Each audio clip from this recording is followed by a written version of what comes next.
Buenas noches, estimados. Voy a hacerles la clase asincrónica de evaluación cervical.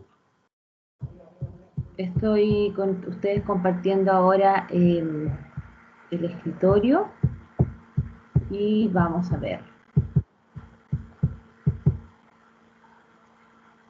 Vamos inmediatamente.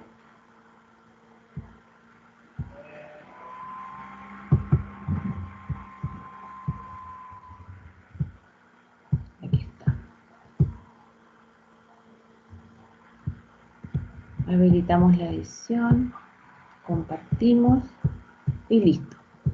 Bien, vamos a hablar ahora de la evaluación de la columna cervical. Vimos la semana anterior todo lo que correspondía a ATM. Generalmente la alteración de la columna cervical tiene relación directa con alteraciones de la ATM, ¿ya? Funcionan juntas como una unidad funcional, sobre todo columna cervical alta y ATM, y lo vamos a ver más adelante cuando revisemos también cómo una, ¿cierto?, va a incidir en la otra zona. Ya lo vimos desde el punto de vista vestibular, si ustedes mal no lo recuerdan, cómo la ATM genera aferencias importantes a través de una vía, ¿cierto?, sobre los músculos estabilizadores y organizadores del movimiento, que son el com y el trapecio sobre todo, ¿cierto?, sobre los movimientos adaptativos de movimiento que giran la cabeza y el cuerpo y que lateralizan, ¿ya? También ocurre esto, ¿cierto?, que esto va a producir, si es que la ATM está alterada, alteraciones como dolor, ¿cierto?, sensación de tensión en la zona cervical, que se va a transmitir hacia abajo por la cadena recta, ¿cierto?, de extensión, o también hacia anterior, dependiendo de cuántos se trastorne o se altere la función del músculo ECOM. La columna cervical genera dolor generalmente y déficit en dos grandes movimientos. Bueno, la columna cervical tiene dos opciones para que duela. Vamos a devolver esto un poquito para poder explicar esto. Uno, por posiciones mantenidas, que es lo más común, porque la columna cervical es una columna que está generalmente libre, porque no hay nada, ¿cierto?, que disminuya su capacidad de movimiento, no está unida específicamente a nada, es una lordosis también, por lo tanto su vocación es moverse.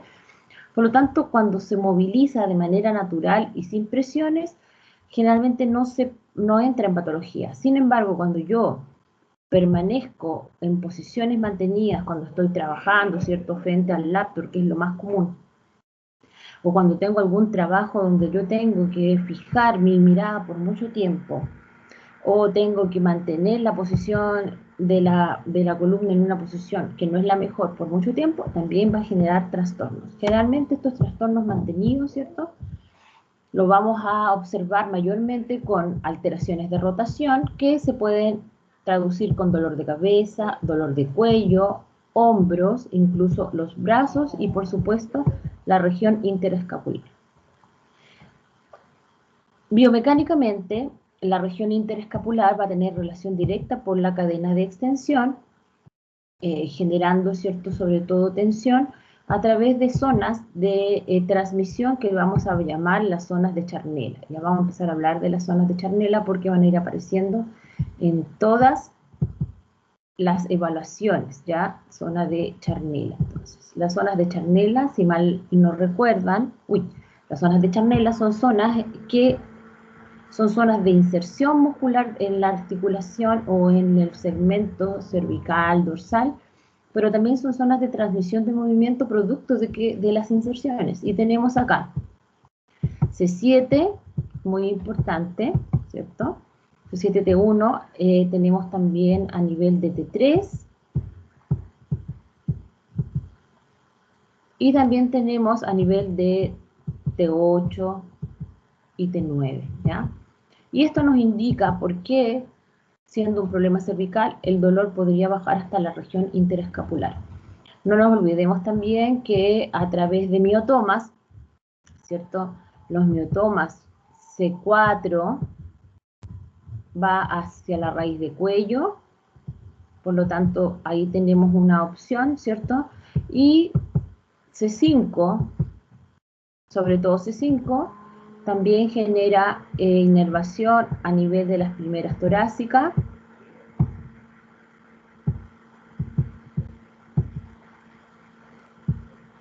Las primeras torácicas y también sobre la zona de hombro. Tenemos dos tipos de lesión. La lesión de columna cervical alta, que es C0, C1, C2, y que tiene directa relación con alteraciones de ATM, es decir, yo me lesiono esta zona, inmediatamente voy a tener alteraciones de ATM, y si tengo problemas de ATM, me va a generar también dolor a nivel de esta zona. Generalmente cuando tengo problemas de C1, C2, el dolor irradiado va a ir a la zona occipital, sobre todo por los músculos suboccipitales, los cuales irradian hacia la zona de la carita, sobre todo en el ojo y en el lóbulo de la oreja. Es decir, vamos a tener la zona frontal, el ojo y la oreja. ¿Ya? Cuando tenemos una lesión a una de columna cervical más baja, ya desde C3 hasta abajo, la problemática la podemos observar en trapecio, región interescapular y brazos asociados a zonas sensibles. ¿Por qué? Por lo que conversábamos anteriormente, ¿cierto? Que tiene que ver con la irradiación a través de las cadenas de erección o las cadenas de posición posteriores, como también por la irradiación de los miotomas. Cuando tengo una irritación o un dolor a nivel de C6, C7, recuerden que es zona de charnela, también se va a producir alteración interescapular y sobre todo si la problemática recae en C6, ¿ya? Para que lo recordemos. C8 baja finalmente más hacia la zona del brazo, sobre todo en la cara, ¿cierto? Ulnar o anterior del antebrazo, dolor anular y meñique. Generalmente cualquiera de estas puede, entre los síntomas y signos más importantes, generan parestesias por irritación de la raíz, cualquiera de las antes nombradas. Menos común, pero posible, sobre todo por trauma, es el compromiso de cordón medular que nos va a generar debilidad a nivel de extremidad inferior, aunque es más, digamos, poco probable, aunque se puede dar, así que hay que hablarlo bien en la historia clínica. Aquí tenemos, ¿cierto?, los dermatomas que nos indican hacia dónde podemos encontrar alteración. Cuando nosotros nos encontramos con algún problema o trastorno a nivel de la columna cervical baja, ¿cierto? Podemos ver C6 en la zona de el primer y segundo dedos, C6, C7, que tiene relación directa, ¿cierto? Por ejemplo, con el nervio mediano. C8, que tiene relación directa, C7, C8, relación directa con el nervio cubital. Y tenemos C7 solita para nervio radial, que ustedes observan aquí en este color y va por posterior. Lo más común en la columna cervical, aparte de las degeneraciones que se producen en la zona, son posibles hernias. Recuerden que las hernias se pueden producir en más de una posición: central, lateral, sagital, parasagital, y de acuerdo a cómo se encuentren, es efectivamente a la zona donde se va a producir la irradiación y cómo nosotros podemos tratarla. ¿Ya? Las hernias en general son protrusiones o a veces también extrusiones del disco en la zona, lo que va a producir los dolores irradiados dependiendo de cuál sea, ¿cierto?, la raíz donde esté afectando la problemática del disco. ¿Por qué se generan alteraciones de la o hernias? Bueno, uno, porque el disco está en mala posición, pero generalmente va asociado a problemas degenerativos por la edad o por la sobrecarga, que le vamos a llamar espondilosis. Cuando observamos, ¿cierto?, solamente en un segmento y el resto está sano, se puede variar como espondiloartrosis. ¿Por qué? Porque es solamente una artrosis de un segmento y no de toda la columna. ¿Qué tenemos que hablar? ¿Qué tenemos que preguntar en nuestra anamnesis, cierto? Primero, y mucha información sobre todo lo que conversábamos anteriores: cómo le duele, si es irradiado, si no es irradiado, cómo se irradia. Así si se le va a los brazos, a qué parte de los brazos, si se va a los dedos, a qué dedos, si se va por anterior, si se va por posterior, o si es solo en la zona. Si encontramos solamente dolor a niveles altos, probablemente nos encontremos con una lesión o una alteración más de columna cervical alta. Cuando la lesión es de cervical media, nos podemos encontrar irradiación más a trapecio superior. Y cuando es baja, podemos encontrar en interescapular y hacia las extremidades superiores.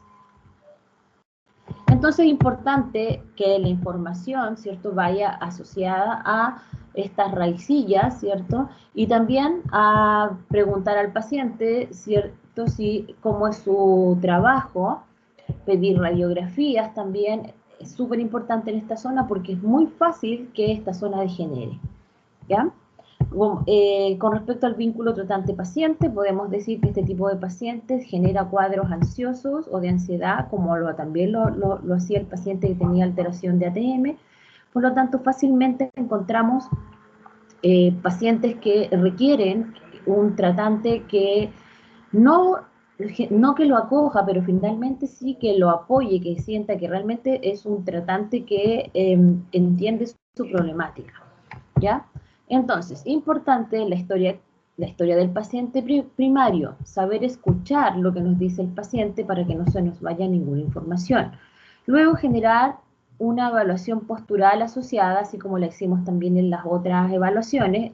La postura nos dice qué pasa con los segmentos, cómo está la morfología y la funcionalidad de los músculos, y qué tensión existen en grados, así como lo vimos cuando vimos, ¿cierto?, la clase de las siluetas.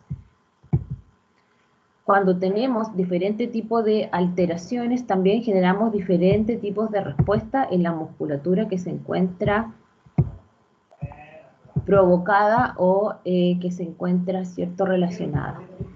Finalmente, observamos los signos articulares que nos indican que tiene que ver con los movimientos pasivos, ¿cierto?, donde observamos y valoramos los movimientos que hace el tratante con respecto al paciente y nos indica si es que existe, ¿no?, algún problema degenerativo o de bloqueo o de compresión asociado a la parte articular.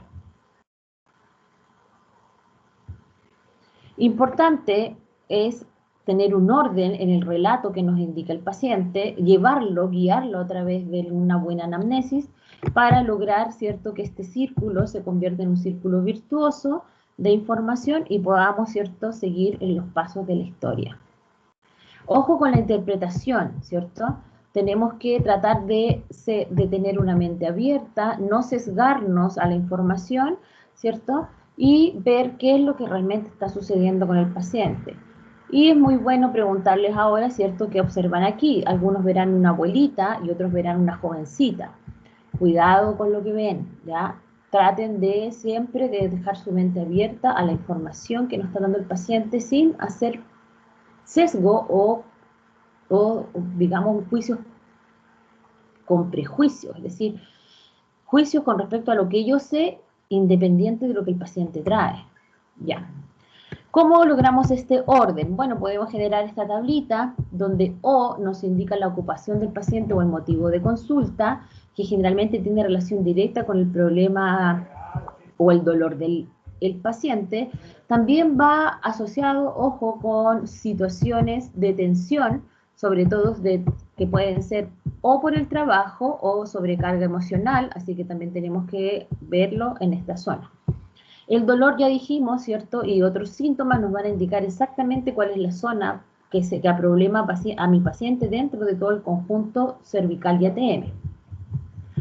Tengo también que preguntar sobre los episodios donde se encuentran crisis, ataques previos que uso, si fue al médico, acá hay que preguntarlo, es importante, y se aúna con la que va abajo, ¿cierto?, que es la 4.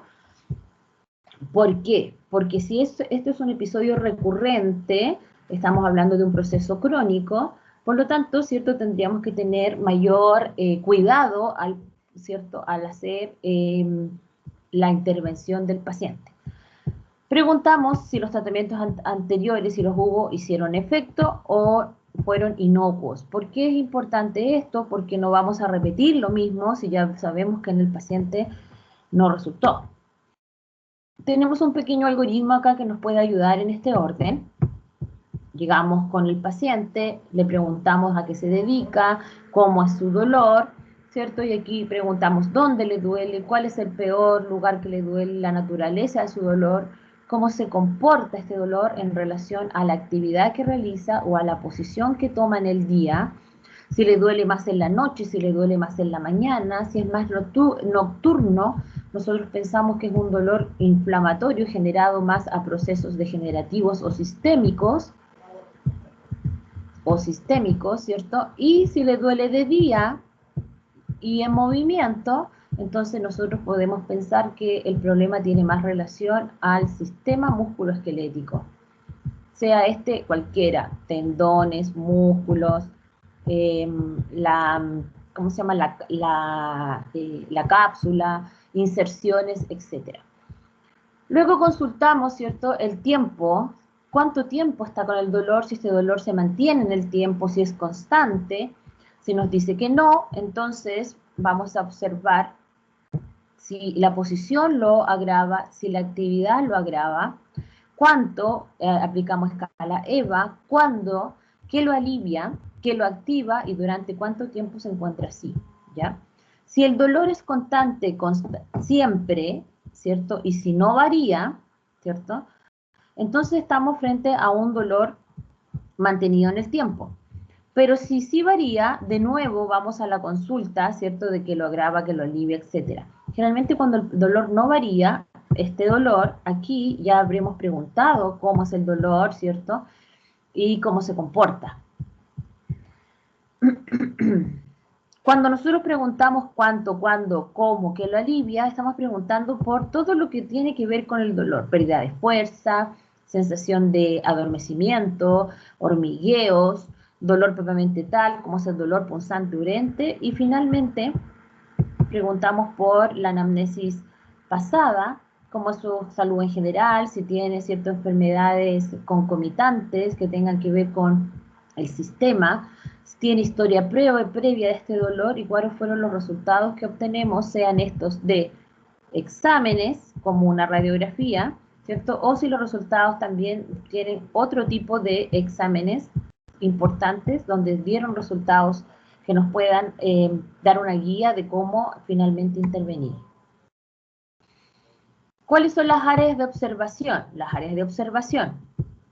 No está aquí en este dibujito, pero es importante. Bueno, la parte posterior se observa, observamos la postura del paciente, observamos las simetrías, recuerden que ya lo comentamos, sobre todo hasta la zona de raíz de hombro, observamos la zona interescapular, observamos las escápulas, ¿sí?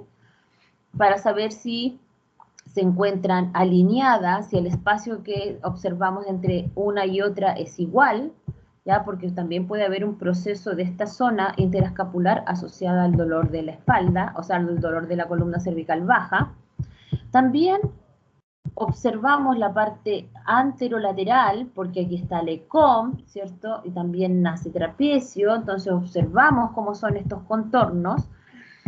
Observamos la parte anterior también, no la vemos acá, pero también la parte anterior es importante.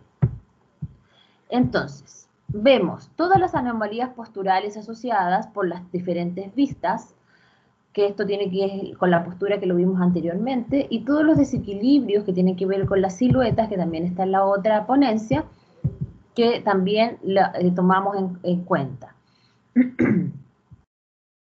Observamos, ¿cierto?, también los movimientos y vemos si existe estrés ligamentario. Le pedimos a nuestro paciente que realice un pequeño screening de flexo-extensión, de lateralización y de rotación, y observamos, ¿cierto?, si duele. Generalmente si el paciente está haciendo una inclinación al lado derecho de su pantalla y esto duele, significa que hay un proceso compresivo, y este proceso compresivo me estaría produciendo, ¿cierto?, algún dolor por compresión de la cápsula. Pero si el paciente hace lo mismo al otro lado, pero en vez de doler el mismo lado de la inclinación, le duele el otro, yo tiendo a pensar, si lo hago yo de manera pasiva, que el problema es más ligamentoso. Si lo hago de manera activa, tiendo a pensar que es un problema más bien muscular. Tengo que hacer ambos para poder ir descartando la problemática. Entonces, ¿qué observamos por vistas anterior, posterior y lateral? Las desviaciones de cabeza, la lateralidad, la rotación, las asimetrías de la zona de mandíbula, asimetrías de la cintura escapular, anteproyección de cabeza y cuello por lateral, alteraciones de las curvaturas, protrusión y retrucción maxilar y la simetría facial. Entonces tenemos que ir observando, como antes, la postura, pero centrados en esta zona, ¿cierto? No nos olvidemos de esta zona que imprime dolor en la parte anterior del tórax y muchas veces en la parte anterior del cuello. No nos olvidemos hacer el screening para observar cómo se comporta en el movimiento. Las asimetrías faciales por anterior, ¿cierto? Trazamos una línea media imaginaria, observamos la zona maseterina, ¿cierto? Y observamos los contornos del cuello. Importante quitar el pelo para poder ver si realmente esto es de pelo o realmente da la sensación que tuviera el cuello asimétrico. Observamos la mandíbula, la proyección mandibular, ¿cierto? Y no nos olvidemos de la parte ósea, que también es importante. Como ya les conté, la ATM tiene harto que decir, por lo tanto debemos observar la zona maseterina y debemos observar también, si es que se puede, aumentos de volumen en la zona temporal. ¿Ya? Cualquier alteración en esta musculatura nos indicaría una problemática de ATM que estaría de alguna forma generando, transmitiendo, imprimiendo dolor a la zona cervical. Los planos del tórax para la evaluación, tanto para palpación como la observación, son la parte superior de los hombros, la zona del hueco axilar, porque hay zonas de inserción importantes, como lo vimos cuando vimos manguito rotador, ¿se acuerdan? Y por anterior, todo lo que implica toda esta zona de este triangulito, porque las tensiones de los escalenos, las tensiones del ECOM y del trapecio, la observamos en esta zona. Observamos pectoral mayor, ¿cierto? Y también observamos las simetrías de ambos. Palpamos. Bueno, palpamos todo lo que dijimos que observamos anteriormente. Palpamos la zona de debilidad, que el paciente diga que sienta fatiga o que se observen, ¿cierto? Que esto está como más cerrado que el otro lado por debilidad de la musculatura.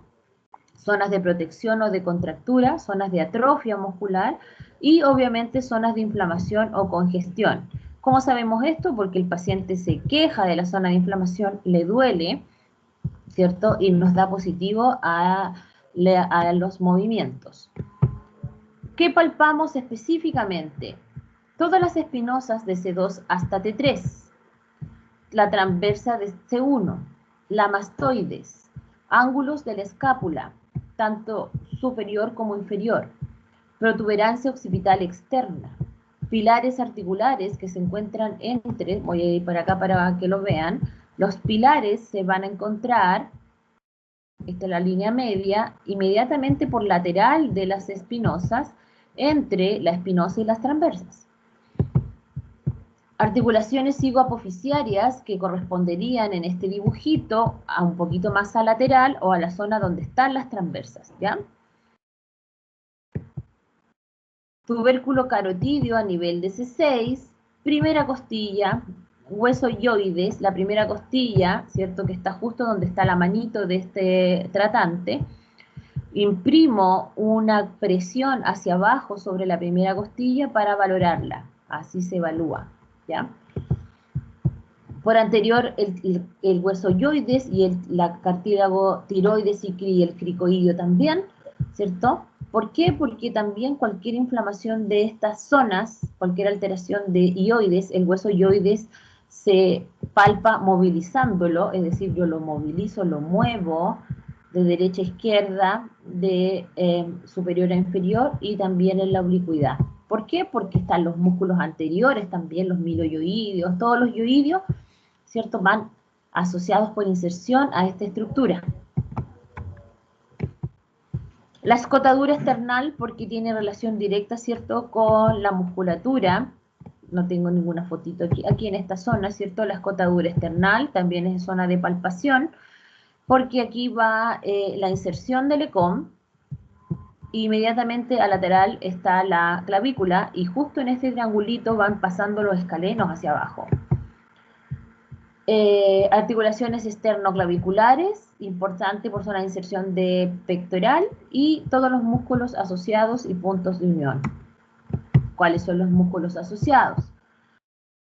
Vamos de medial hacia lateral. Lo más superficial es el trapecio superior y trapecio medio, ¿cierto? Incluso tenemos que palpar hasta el borde inferior de la escápula, porque el trapecio, aunque lo dividamos en tres, sabemos que es uno solo. Entonces, cualquier punto gatillo o punto doloroso puede producir irradiación hacia arriba o hacia abajo. Tenemos el elevador de la escápula, músculo muy tónico, muy tenso, muy propenso a las contracturas, que puede generar tensión en las inserciones arriba, ¿cierto? Por eso palpo la inserción superior a nivel de C3 hasta incluso C4, C5, y me voy al borde supero-interno de la escápula, que como ustedes pueden ver, no solamente es la puntita, sino que es la parte, el tercio superior de esta zona, que puede también verse afectado por la tensión de este músculo. Mucho más arriba, a nivel nucal, vamos a observar los músculos suboccipitales. Estos músculos suboccipitales, entre medio de ellos va el nervio occipital mayor, por lo tanto cualquier tensión puede producir compresión de este nervio, generando, ¿cierto?, un síndrome que se llama síndrome de Arnold, donde genera dolor en la zona craneana posterior, en la zona, en el pabellón de la oreja, la parte superior del ojo, la parte interna del ojo, incluso a la parte, ¿cierto?, superior de las narinas. A veces a la zona maxilar, pero generalmente esos son los puntos de dolor a nivel cervical, y obviamente en la zona de inserción de los músculos suboccipitales. Los músculos son pequeñitos, como ya les conté. Tenemos dos rectos, el recto mayor y el recto menor, y tenemos dos oblicuos, un oblicuo superior y un oblicuo inferior. Y entre medio de ellos el nervio, ¿cierto? Por anterior importante, los escalenos, el ECOM, ¿cierto? Porque el ECOM es el padre del movimiento, el regulador, el ancla, el timón del movimiento del cuerpo, músculo tónico, y los escalenos, que también tienden a ser músculo tónico. ¿Por qué son importantes los escalenos? Porque entre medio de la fibra del primer y segundo escaleno aparece el plexo. Y si se comprime el plexo, va a generar dolor irradiado hacia la extremidad superior, ¿ya? Dependiendo de dónde sea la compresión, es la sintomatología. ¿Cómo evaluamos los movimientos? Los movimientos se valoran como lo hemos valorado siempre: primero movimientos pasivos y movimientos activos del segmento cervical. Es decir, vamos a valorar el movimiento accesorio o articular y el movimiento fisiológico u osteokinemático. ¿Qué vamos a ver? Vamos a observar si las posiciones mantenidas, ¿cierto?, agravan, reproducen o alivian el síntoma, ¿cierto? Y si el movimiento también produce dolor. El movimiento normal tiene ciertas características importantes que indican que el paciente está sano en ese segmento o en ese grupo muscular. El Enfield es un Enfield blando. Los músculos tienen una fuerza que es relativamente normal en M5. No hay dolor ni roce.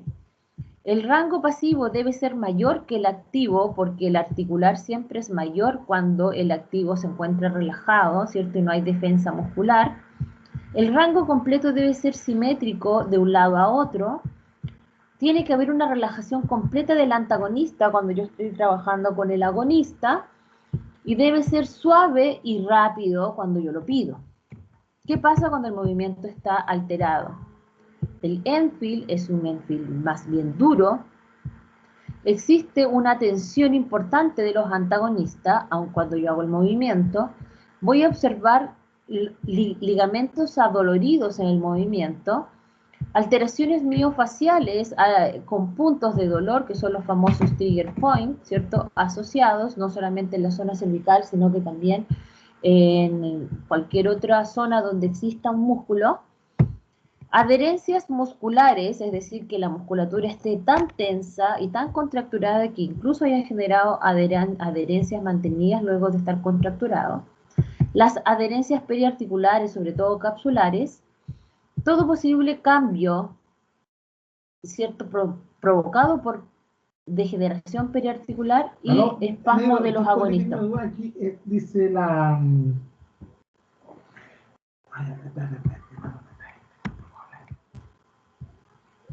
Los movimientos activos más importantes, ¿cierto?, que ustedes reconocen, son el screening. El screening activo lo vamos a hacer en los movimientos típicos de un plano en la zona cervical y después los vamos a hacer combinados. Es decir, vamos a hacer flexión completa, también podemos valorar el sí cortito, ¿cierto? Que el sí cortito nos sirve para la columna cervical alta. Valoramos el no también, porque el no también implica alteraciones de rotación de columna cervical alta. Vemos las lateralidades, vemos las rotaciones, ¿cierto? Y vemos las extensiones con lateralidad, rotaciones con lateralidad, flexión con rotación, etcétera, ¿ya? Es decir, aparte de los movimientos típicos, también los valoramos de manera combinada, como ustedes pueden ver también. Observamos cuáles son los cambios asociados a los movimientos, por ejemplo, de inclinación. Acá está tan tirante, es tan fuerte, ¿cierto?, el elevador de la escápula, que se lleva la escápula al generar una inclinación contraria del cuello, ¿ya? Aquí observamos una extensión donde podemos fácilmente observar y evidenciar la tensión del ECOM al ir a la extensión. Eso significa que esta paciente probablemente tiene una posición mantenida en flexión, generada por el abuso de espasmo, contractura o del músculo ECOM.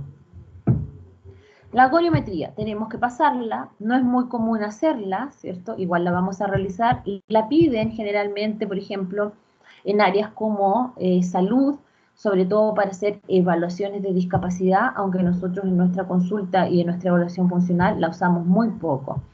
Entonces, valoramos. ¿Por qué la usamos muy poco? Porque, como ustedes pueden observar aquí, se hace una goniometría más bien activa y nosotros sabemos que la goniometría es pasiva, por lo tanto, los resultados no son muy fidedignos.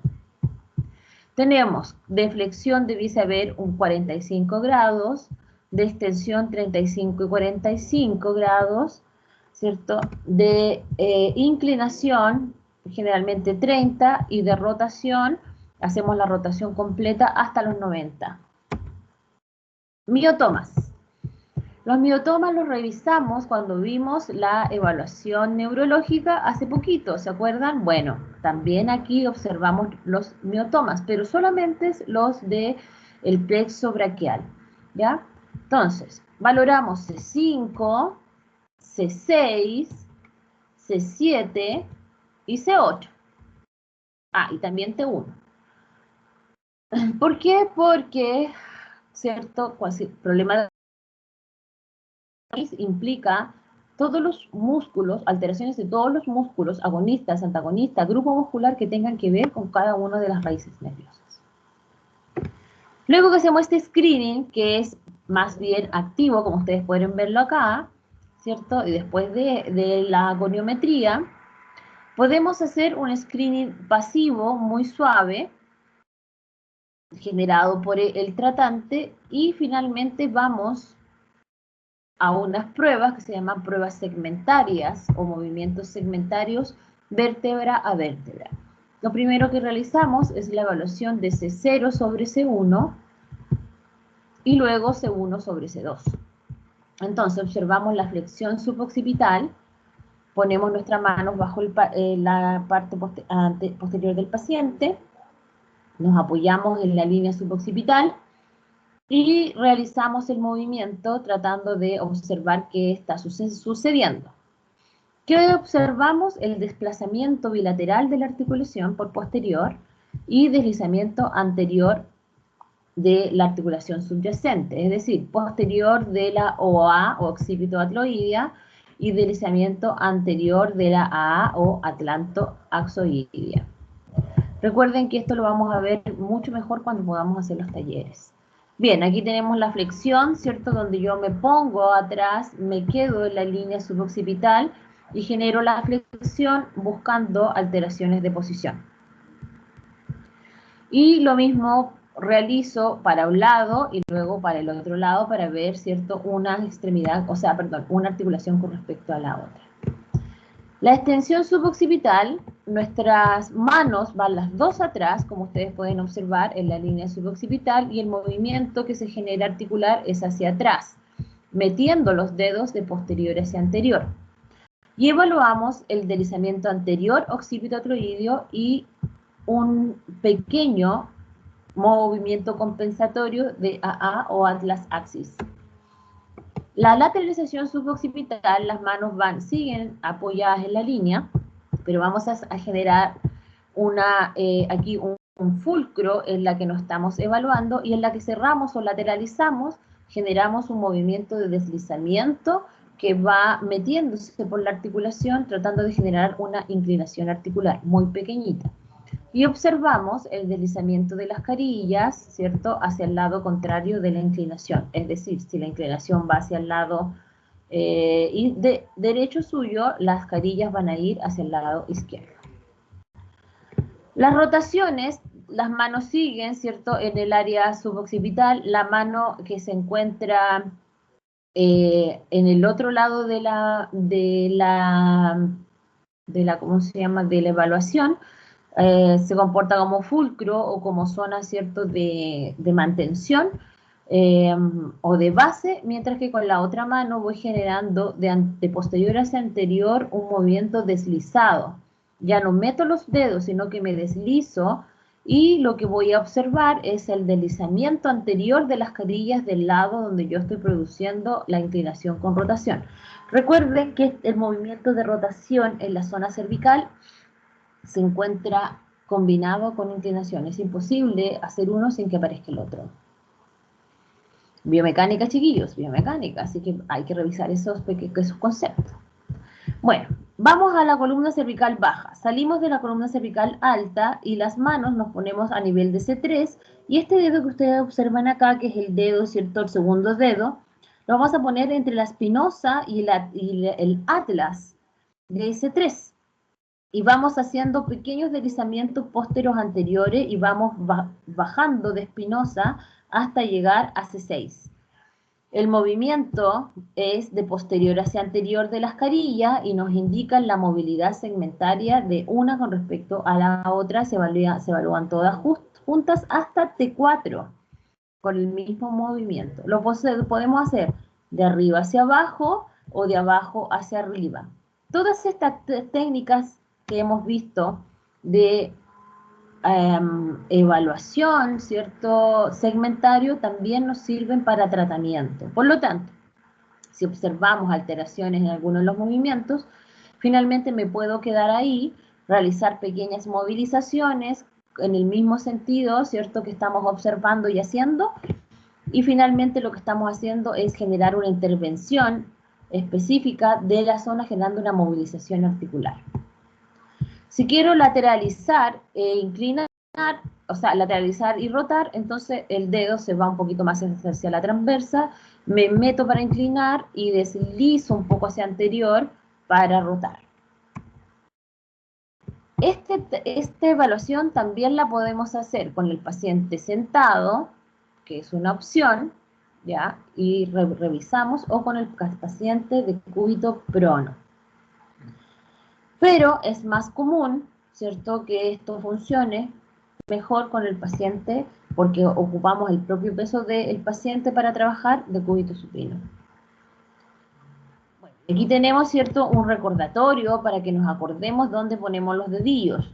Espinosa, transversas. Entonces, entre estos dos, nosotros trabajamos. No nos olvidemos que las carillas articulares están en 45 grados, por lo tanto, nuestros movimientos deben ir en 45 grados y no lineales, ¿ya? Sobre todo a nivel de columna cervical baja, donde se acrecienta la angulación. La columna cervical alta se evalúa más en flexo en extensión, C0 sobre C1, mientras que atlas y axis lo valoramos en rotación. La inclinación se valora en los movimientos inferiores. Como ustedes observan, en esta evaluación no hay evaluación muscular propiamente tal, sino que hacemos una palpación y movilización que nos va a indicar, ¿cierto?, cuáles son los movimientos y los músculos asociados a la problemática, ¿ya? Entonces no hacemos evaluación muscular en la columna cervical propiamente tal, sino que vamos a hacer pruebas especiales. ¿Qué pruebas? La primera es la prueba de Spurling. La prueba de Spurling es súper común, todo el mundo ha hecho esta prueba. Kinesiólogo que trabaja a nivel de columna sabe que esta prueba es muy buena. Y se genera puede ser por lateral, como también puede ser en línea media. Se genera una compresión axial y lo que generamos es el cierre de los espacios a nivel, ¿cierto?, de las articulaciones intervertebrales, produciendo compresión en las raíces si es que existe una discopatía. Si el paciente se queja al hacerlo en la línea media, entonces ahí lateralizamos y buscamos compresión por un lado para saber si duele, por ejemplo, el lado derecho, o hacia el otro lado si pensamos que la problemática es por el lado izquierdo. ¿Qué nos indica específicamente? Esto nos indica afectación de raíces a nivel de columna cervical. ¿Por qué? No lo sabemos. Puede ser porque hay algo que esté comprimiendo, o puede ser por degeneración de los cuerpos vertebrales, ¿cierto? O puede ser solamente porque el disco se encuentra alterado. La prueba de distracción siempre va a ser usada Spurling, trabajan juntas. Si esta da negativo en el dolor, entonces yo hago la de distensión o de distracción. Si esta da positivo, hago la de distracción. Cuando da positivo en compresión, es muy probable que la prueba de distracción nos dé negativa. ¿Por qué? Porque nos está indicando que el problema es más bien compresivo y no distractivo. Generalmente el paciente dice que lo alivia cuando la prueba de Spurling es positiva. Generalmente da negativo y produce alivio. ¿Qué probamos con la prueba de distracción? La presencia de radiculopatía cervical, pero el resultado nos tiene que dar negativo. Si el paciente se queja de dolor y yo al realizar una distracción el dolor cede, ahí está justificando que la problemática del Spurling por compresión era lo que realmente la prueba dijo, ¿ya? En algunos cuadros muy crónicos, las dos pruebas nos dan positivo. ¿Qué significa eso? Que el problema compresivo no está generando secundariamente un problema de tensión de los músculos que no ceden, ligamentario y capsular. La prueba de depresión del hombro nos indica compromiso del recorrido de las raíces nerviosas desde su salida hasta la zona, ¿cierto?, de el triángulo, ¿cierto?, o donde se produce del opérculo torácico, o la zona de SOT, ¿cierto?, que es el síndrome del opérculo torácico. Cualquiera de los elementos de estas zonas puede alterar la salida de plexo y la compresión de plexo. ¿Cuáles pueden ser? A la salida puede ser un tumor, puede ser un osteofito, ¿cierto? Puede ser los escalenos, puede ser el subclavio acá abajo, puede ser el pectoral menor, ¿cierto? Puede ser el trapecio, en fin, cualquiera de los músculos de estas zonas que puede generar alteración compresiva en la raíz nerviosa. ¿Cómo se hace? Lo que generamos es un aumento del espacio o de la distancia entre los puntos de inserción del trapecio, generando que se produzca una compresión a nivel de plexo, y generalmente esto da positivo, con dolor, parestesias, irradiación, o una homologación o emulación de los síntomas y signos que el paciente trae. Si da negativo, nos indica que el problema no es de esta zona y hay que buscar en otro lado. Signo de Bacodi. El signo de Bacodi no es una prueba en sí, sino que es una postura. Y esto también lo preguntamos. La pregunta es, ¿Cómo usted se pone para aliviar el dolor? Si el paciente indica que él duerme con los brazos en la cabeza, ojo, porque eso es un porcentaje alto de que la problemática sea una discopatía, ¿ya? Por una compresión de un disco o de un tumor o de un callo óseo en la zona. Entonces, el signo de Bacodi para nosotros es indicativo de mandarlo inmediatamente al doctor si es que no ha ido, sacar exámenes, porque probablemente la problemática del paciente es neuropática más que musculoesquelética. Y nos va a costar mucho aliviar este dolor. Podemos inhibir algunas cosas, pero generalmente el dolor principal no se quita. Tenemos que ayudarnos con tratamiento medicamentoso.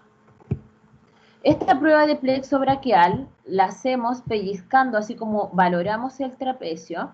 Si aparecen signos de radiculopatía como parestesias, irradiación a la zona del hombro, ¿cierto?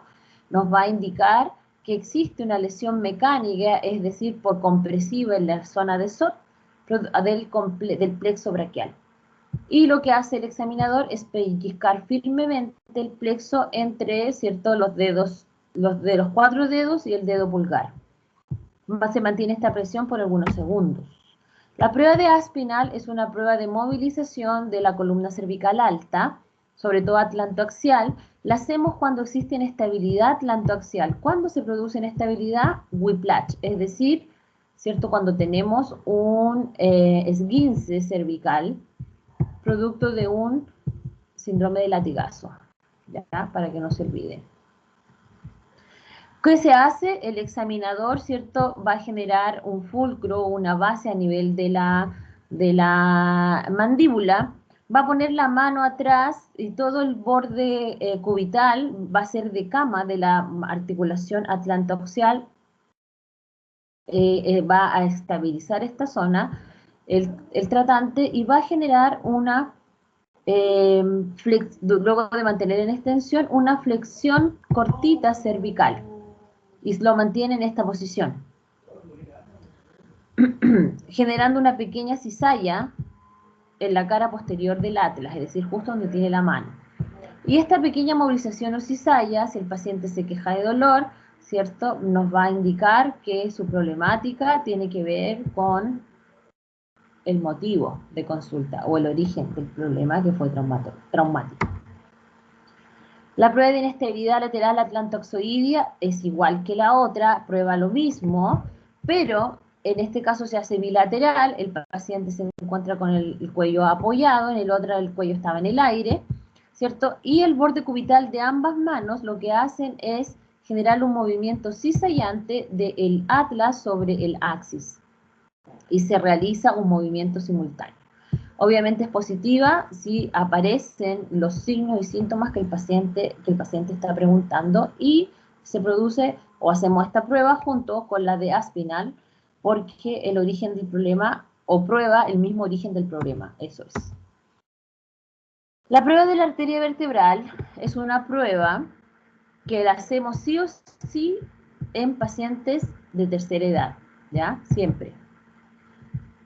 Si el paciente dentro de la historia clínica indica también que es propenso a sentir mareos, que ha tenido desmayos, que ve lucecitas o arañitas a veces, ¿cierto? O siente él que tiene problemas vasculares, entonces yo tengo que hacer esta prueba. ¿Por qué esta prueba? Porque esta prueba protege de ciertas técnicas de movilización articular.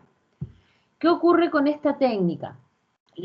En este caso, se saca la cabeza del paciente fuera de la camilla, se lleva un poquito a la extensión, observamos los ojos del paciente mientras estamos haciendo esto porque está con los ojos abiertos, imprimimos una inclinación con rotación hacia un lado X, cualquiera de los dos. Todavía hasta el día de hoy, los autores no saben si probamos la arteria vertebral del lado que comprimimos o probamos la arteria vertebral del lado que hacemos tensión.